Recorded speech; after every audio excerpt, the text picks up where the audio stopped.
ओम श्री शक्ति नमः। ओम श्री शक्ति नमः। ओम श्री शक्ति नमः। ओम श्री शक्ति नमः। पंचम हंस 38वां अध्याय। यादवों का अंत्येष्टि संस्कार, परिशिष्ट का राज्याभिषेक तथा पांडवों का स्वर्गारोहण। श्री प्रहलाद जी बोले, अर्जुन ने राम और कृष्ण तथा अन्य मुख्य मुख्य यादवों के मृतदेह की खोज कराकर क्रमश उन सबके ऑर्डर ऑर्डर दैहिक संस्कार किए। भगवान कृष्ण की जो रुक्मिणी आदि आदि 8 पटराने बतलाई गई, उन सब ने उनके शरीर का आलिंगन कर अग्नि में प्रवेश किया। सती सती रेवती जी भी बलराम जी के देह का आलिंगन कर उनके अंग संग से आहार से शीतल प्रतीत होती हुई पर ज्वलित अग्नि में प्रवेश करके इस संपूर्ण अनिष्ट का समाचार सुनते ही उग्रसेन, वसुदेव, देवकी और रोहिणी भी अग्नि में प्रवेश किया।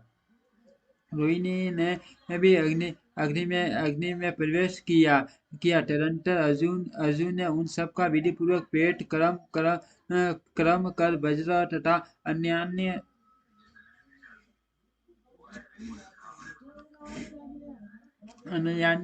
अन्य तदंतर अर्जुन ने उन सब का विधि पूर्वक पेट कर्म कर वज्र तथा अन्य कुटुंबियों को साथ लेकर द्वारका से बाहर आए। द्वारका से निकली हुई कृष्णचंद्र की शस्त्रों से पत्नियों तथा वज्र और अन्य बांधवों की सावधानता पूर्वक रक्षा करते हुए अर्जुन धीरे धीरे चले। हे मैत्रेय, श्री कृष्णचंद्र के मर्त्य लोक में त्याग करते ही सुधर्मा सभा और पारिजात वृक्ष भी स्वर्गलोक को चले गए। जिस दिन भगवान पृथ्वी को छोड़कर स्वर्ग सिधारे थे, उसी दिन से यह मलिन देह महाबली कलियुग पृथ्वी पर आ गया। इस प्रकार जन शून्य द्वारका को समुद्र ने डुबो दिया। केवल एक श्री कृष्ण चंद्र के भवन को वह नहीं डुबाता है। हे ब्राह्मण, उसे डुबोने में समुद्र आज भी समर्थ नहीं है, क्योंकि उसमें भगवान श्री कृष्ण चंद्र सर्वदा निवास करते हैं। वह भगवद्ऐश्वर्य संपन्न स्थान अति पवित्र और समस्त पापों को नष्ट करने वाला है। उसके दर्शन मात्र से मनुष्य संपूर्ण पापों से छूट जाता है। हे मुनिश्रेष्ठ, अर्जुन ने उस समस्त द्वारका वासियों को अत्यंत धन धान्य संपन्न पंच नद पंजाब देश में बसाया है। पंचनद पंजाब देश में बसाया है। उस समय अनाथी स्त्रियों को अकेले धनुर्धारी अर्जुन को ले जाते देख लुटेरे को लोभ उत्पन्न हुआ। तब उन अत्यंत दुर्मद पाप क्रम और लुब्ध हृदय आबिद दसियों ने परस्पर मिलकर स्मृति की, देखो, यह धनुर्धारी अर्जुन अकेला ही हमारा अतिक्रमण करके इन अनाथा स्त्रियों को लिए जाता है। हमारे ऐसे बल पुरुषार्थ को धिक्कार है। यह भीष्म, द्रोण, जयद्रथ और कर्ण आदि नगर निवासियों को मारकर ही इतना अभिमानी हो गया है। अभी हम ग्रामीणों के बल को यह नहीं जानता। हमारे हाथ में लाठी देखकर यह दूरमति धनुष लेकर हम सबकी अवज्ञा करता है। फिर हमारी इन ऊंची भुजाओं का से क्या लाभ है। ऐसी समति वे शस्त्रों से लुटेरे लाठी और ढेले लेकर उन अनाथ द्वारका वासियों पर टूट पड़े। तब अर्जुन ने उन लुटेरों को झिड़क कर हंसते हुए कहा, अरे पापियों, यदि तुम्हें मरने की इच्छा न हो तो अभी लौट जाओ। किंतु हे मैत्रेय, लुटेरों ने उनके कथन पर कुछ भी ध्यान न दिया और भगवान श्री कृष्ण के संपूर्ण धन और स्त्री धन को अपने अधीन कर लिया। तब वीरवर अर्जुन ने युद्ध में असीन अपने गांधी धनुष को चढ़ाना चाहा, किंतु वे ऐसा न कर सके। उन्होंने जैसे तैसे अति कठिनता से उस पर प्रत्यंचा डोरी चढ़ा भी ली, तो फिर वे शिथिल हो गए और बहुत कुछ सोचने पर भी उन्हें अपने शस्त्रों का स्मरण न हुआ। तब वे क्रूर होकर अपने शत्रुओं पर बाण बरसाने लगे, किंतु गांडीवधारी अर्जुन के छोड़े हुए उन बाणों ने केवल उनकी तपस्या को ही कोई बिंटा अर्जुन अर्जुन का उद्भवशील हो जाने के कारण अग्नि से लिए हुए वे उनके अक्षय बाण भी उन उन अइरों के साथ लड़ने में नष्ट हो गए। तब अर्जुन ने सोचा कि मैंने जो अपने सर समूह से अनेकों राजाओं को जीता था, वह सब कृष्णचंद्र का ही प्रभाव था। अर्जुन के देखते देखते वे अहिर उन स्त्री रत्नों को खींच खींच कर ले जाने लगे तथा कोई कोई अपनी इच्छा अनुसार इधर उधर भाग गई।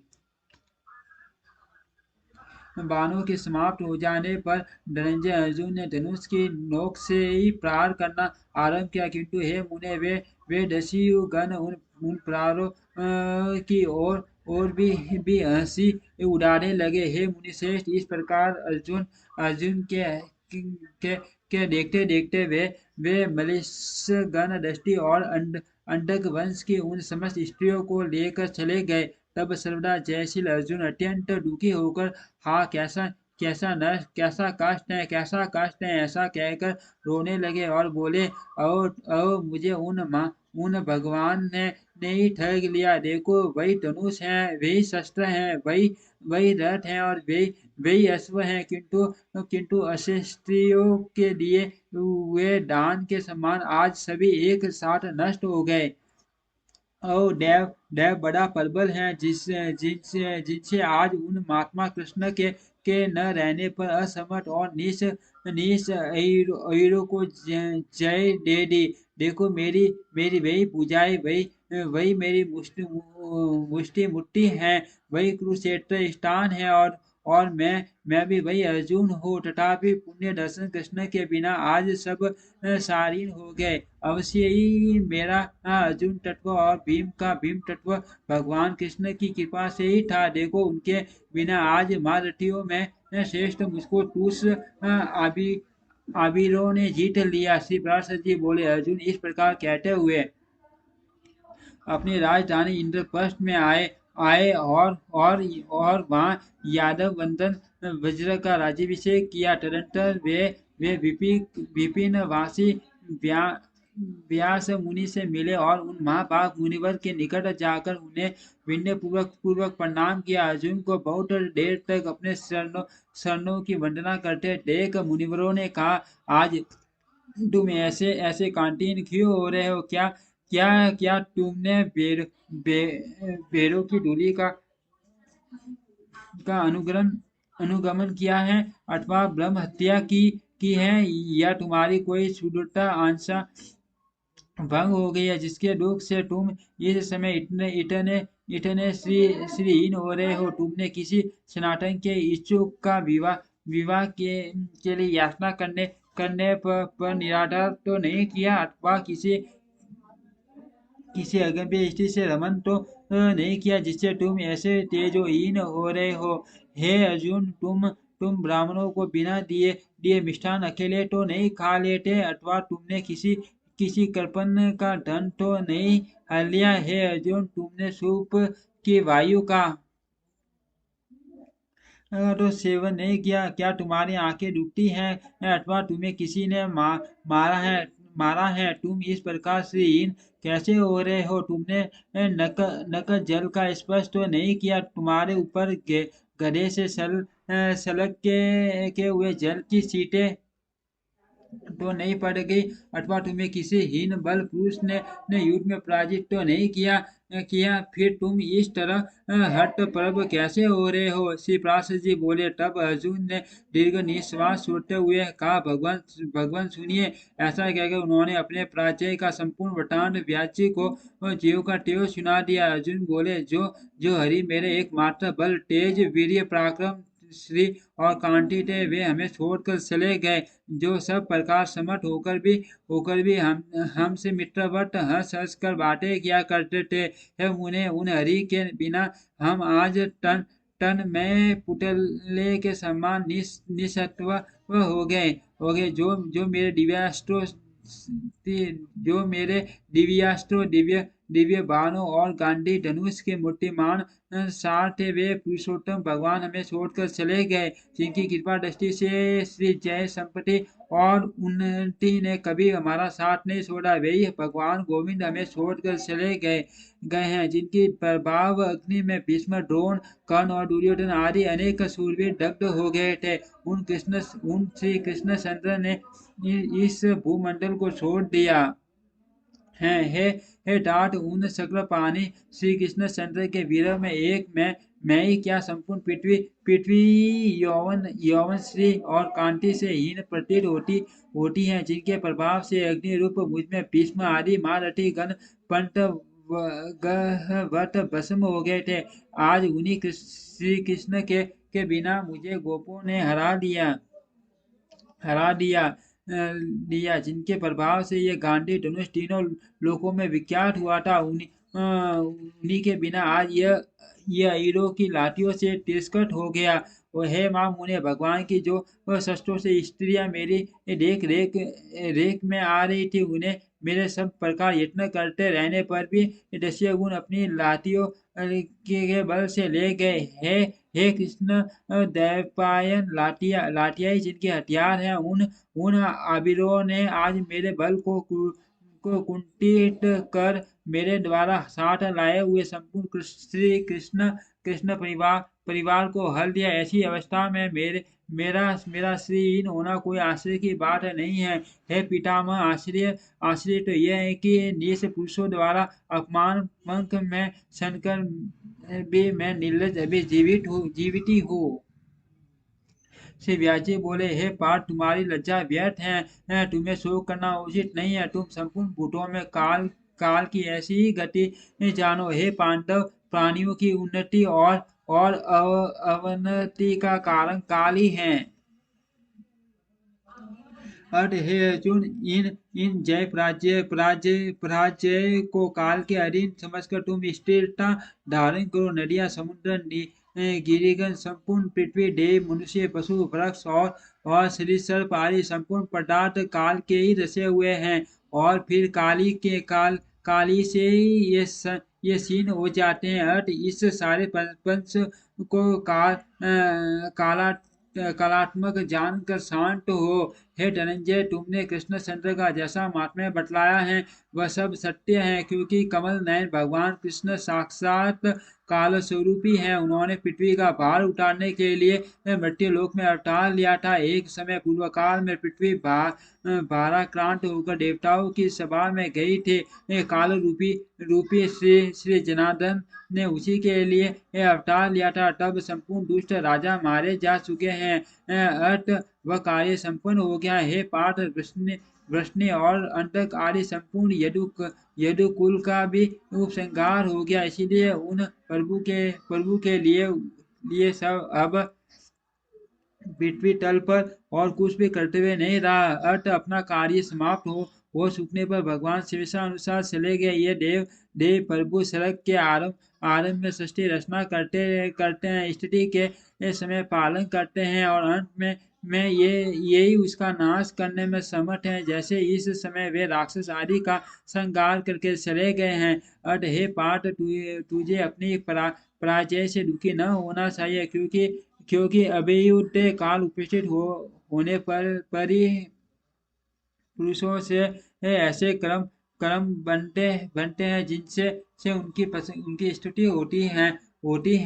हे अर्जुन, जिस समय तुम अकेले ही युद्ध में भीम, द्रोण और कर्ण आदि को भीष्म युद्ध में भीष्म, द्रोण और कर्ण आदि को मार डाला था, वह क्या उन वीरों का काल कर्म से प्राप्त ही हीन बल पुरुष से पराभव नहीं था। जिस प्रकार भगवान विष्णु के प्रभाव से तुमने उन सबों को निशा दिखलाया था, उसी प्रकार तुझे दस्युओं से दबना पड़ा। वे जगतपति देवेश्वरी शरीर में प्रविष्ट होकर जगत की स्थिति करते हैं, और वे ही अंत में समस्त जीवों का नाश करते हैं। हे कौंते, जिस समय तेरा भाग्योदय हुआ था, उस समय श्री जनार्दन तेरे सहायक थे, और जब उस सौभाग्य का अंत हो गया तो तेरे विपक्षियों पर श्री केशव की कृपा दृष्टि हुई हुई है। तू गंगा नंदन भीष्म पितामह के सहित संपूर्ण कौरवों को मार डालेगा, इस बात को कौन मान सकता था? और फिर यह भी किसे विश्वास होगा कि तू तू आबिरों से हार जाएगा? हे पार्थ, ये सब सर्वात्मा भगवान के लीला का एक कौतुक है कि अकेले ने कौरवों को नष्ट कर दिया और फिर स्वयं अहिरों से पराजित हो गया। हे अर्जुन, अर्जुन तू जो उन उन दस्युओं द्वारा हरण की गई कई स्त्रियों के लिए शोक करता है, सो मैं तुझे उसका यथावत रहस्य बतलाता हूँ। एक बार पूर्व काल में विप्रवर अष्टावक्र जी सनातन ब्रह्म की स्तुति करते हुए अनेकों वर्ष तक जल में रहे। उसी समय दैत्यों ने विजय प्राप्त करने से देवताओं ने सुमेरु पर्वत पर एक महान उत्सव किया। उसमें सम्मिलित होने के लिए जाती हुई रंभा और तिलोत्तमा आदि सैकड़ों सैकड़ों हजारों देवगणाओं में मार्ग में उन मुनिवरों को देखकर उनकी अत्यंत स्तुति और प्रशंसा की वे देवगणाएं उन जटाधारी मुनिवरों को कंठ पर्यंत जल में डूबे देखकर विनय पूर्वक स्तुति करते हुए प्रणाम करने लगी। हे कौरव श्रेष्ठ, जिस प्रकार हे दिविज श्रेष्ठ अष्टा कर जी प्रसन्न हो, उसी प्रकार वे अप्सराएं उनकी स्तुति करने लगी। अष्टावक्र जी बोले, हे माँ भागो, मैं तुमसे प्रसन्न हो। तुम्हारी जो इच्छा हो मुझसे मुझसे वही वर मांग लो। मैं अति दुर्लभ होने पर भी तुम्हारी इच्छा पूर्ण करूंगा। तब रंभा और तिलोत्तमा आदि वैदिक वेद प्रसिद्ध अप्सराओं ने उनसे कहा, हे देवी, आपकी प्रसन्न हो जाने से हमें क्या क्या नहीं मिल गया? तथा अन्य अप्सराओं ने कहा, यदि भगवान हम पर प्रसन्न है तो हे विप्रेंद्र, हम साक्षात पुरुषोत्तम भगवान को प्रति रूप से प्राप्त करना चाहती हैं। श्री व्यास जी बोले, तब तब ऐसा ही होगा। यह कहकर मुनिवर अष्टावक्र जल से बाहर आए। उनके बाहर आते समय अप्सराओं ने 8 स्थानों में टेढ़े उनके कुरूप देह को देखा। उसे देखकर जिन अप्सराओं की हंसी छिपाने पर भी प्रकट हो गई, हे कुरुनंदन, उन्हें मुनिवरों ने क्रुद्ध होकर यह शाप दिया कि मुझे कुरूप देखकर तुमने हंसते हुए मेरा अपमान किया है, इसलिए मैं तुम्हें यह शाप देता हूँ कि मेरी कृपा से श्री पुरुषोत्तम प्रति रूप से पाकर भी तुम मेरे शाप के वशीभूत होकर लुटेरों के हाथों में पड़ोगी। श्री व्यास जी बोले, मुनियों का यह वाक्य सुनकर उन अप्सराओं ने उन्हें ने फिर प्रसन्न किया। तब मुनिवर ने उनसे कहा, उसके पश्चात तुम फिर स्वर्गलोक में चले जाओगी। इस प्रकार मुनिवर अष्टावक्र के शाप से ही वे देवगणाएं श्री कृष्ण चंद्र को पति पाकर भी फिर ऋषियों के हाथ में पड़ी। हे पांडु हे पांडव, तुझे इस विषय में तनिक भी शोक न न करना चाहिए, क्योंकि उन अखिलेश्वरी संपूर्ण यदुकुल का उपसंहार किया तथा तुम लोगों का अंत भी अब निकट ही है। इसीलिए उन सर्वेश्वर तुम्हारे बल, तेज, वीर्य और महात्म्य का संकोच कर दिया है। जो उत्पन्न हुआ है उसकी मृत्यु निश्चित है। उन उन्नत का पतन अवश्यम भावी है। संयोग का अंत वियोग है तथा संचय एकत्र करने के अनंतर से व्यय होना असमता निश्चित ही है। ऐसा जानकर जो बुद्धिमान पुरुष लाभ ही हानि में हर्ष अथवा सुख नहीं करते, उन्हीं को श्रेष्ठता का अवलंबन कर अन्य से भी अपना ऐसा आश्रम बनाते हैं। इसीलिए हे नर श्रेष्ठ, तुम ऐसा ऐसा जानकर अपने भाइयों से संपूर्ण राज्यों को छोड़कर तपस्या के लिए वन को जाओ। अब तुम जाओ तथा धर्मराज युधिष्ठिर से मेरी ये सारी बातें कहो और जिस तरह परसों भाइयों सहित वन को चले जा सको वैसा यत्न करो। मुनिवर व्यास जी के ऐसा कहने पर अर्जुन ने इंद्रप्रस्थ में आकर प्रतापुत्र युधिष्ठिर और भीमसेन तथा यमजनों नकुल और सहदेव से उन्होंने जो कुछ जैसा देखा और सुना था, सब ज्यों का त्यों सुना दिया। तब उन पांडु पुत्रों ने अर्जुन के मुख से व्यास जी का संदेश सुनकर राज्य पद पर परीक्षित को अभिषिक्त किया और स्वयं वन को चले गए। हे मैत्रेय, भगवान वासुदेव ने यदुवंश में जन्म लेकर जो जो लीलाएं की थी वह सब मैंने विस्तार पूर्वक तुम्हें सुना दी। जो पुरुष भगवान श्री कृष्ण के इस चरित्र को सर्वदा सुनता है वह संपूर्ण पापों से मुक्त होकर अंत में विष्णु लोक को जाता है। इति श्री विष्णु पुराणे पंचम अंश अष्टादशो अध्यायम्। इति श्री विष्णु श्री प्रासर मुनि वीर सीते श्री विष्णु पूरत्व निर्णायके ये श्रीमती विष्णु महापुराणे पंचमो अंश समाप्त। ओम श्री शक्ति नमः। ओम श्री शक्ति नमः। ओम श्री शक्ति